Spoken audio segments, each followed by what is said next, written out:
আমরা তাবলিগ জামাতের দুই গ্রুপ, একটা মৌলানা সাদ সাহেবের অনুসারী আর একটা ওলামা গ্রুপ, মৌলানা জোবাইর সাহেব গ্রুপ আর একটা ইঞ্জিনিয়ার ওয়াসিফ সাহেবের গ্রুপ, আমরা দুই গ্রুপ নিয়ে আসন্ন ইজতেমা নিয়ে আলোচনা করেছি এবং খুব থ্রেড বেয়ার ডিসকাশন হয়েছে, আলোচনা হয়েছে পুঙ্খানুপুঙ্খভাবে।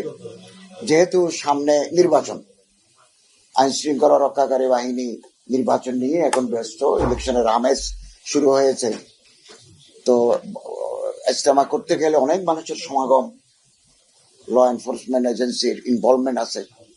তো আমরা সিদ্ধান্ত নিয়েছি ইজতেমা হবে ইলেকশনের পরে, ইলেকশনের পরে ইজতেমা অনুষ্ঠিত হবে না, এটা বসে সিদ্ধান্ত নিতে হবে। তবে ইলেকশনের আগে হচ্ছে না, ইলেকশনের পরে সুবিধাজনক সময়ে তারিখ নির্ধারিত হবে।